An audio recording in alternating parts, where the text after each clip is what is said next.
Hi, my name is Jeremy Kemper, and my research paper analysis will be on the hybridization of dingoes and dogs in Australia.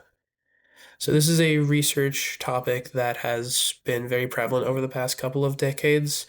and the findings have pushed this idea that dingo domesticated dog hybridization is a very common phenomena to the point that policy has been put in place to reduce these number of perceived hybrids in an effort to preserve pure dingo populations, though these research ventures have come under scrutiny recently for the limitations of their model, specifically using structure analysis, which, places very high emphasis on populations, presuming that populations are within Hardy-Weinberg equilibrium,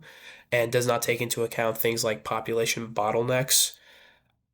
So this paper decided to reevaluate this topic under a model that would take into account the population, where these populations are actually found, and the characteristics of said populations. So they took dingoes from three different geographies: desert dingoes, mallee, and then alpine, as well as known hybrids from captivity and around 100 dog breeds of domesticated dog, including ones from Australia used as farm dogs, and took DNA from these samples and ran analyses on them. And their hypothesis was that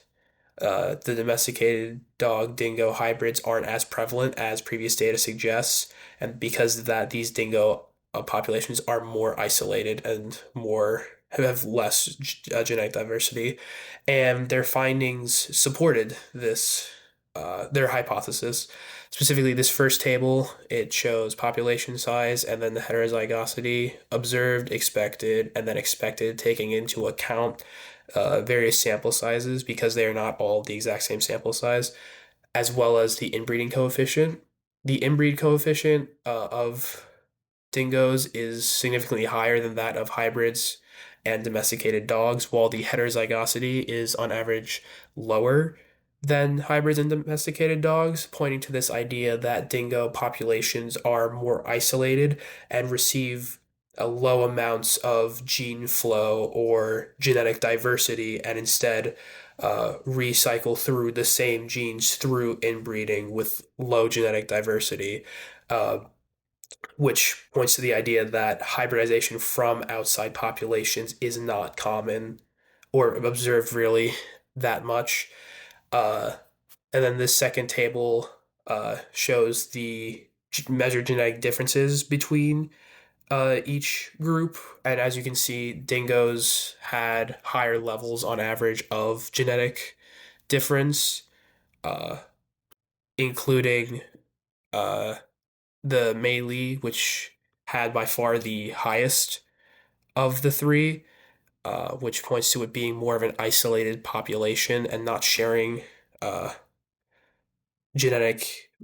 information with any of the other animals, including hybrids. The only exception to this, which shows only moderate difference, is the alpine group. But if you look back at where they found, or excuse me, the desert group, which if you look back at where they found the desert group, it came from all around Australia as opposed to just in the southeastern region in isolated populations.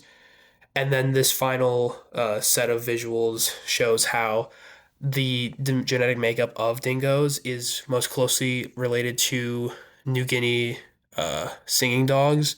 not actually domesticated dogs, which has by far the lowest impact on uh, the dingo population of other canids, suggesting that dingoes are more isolated from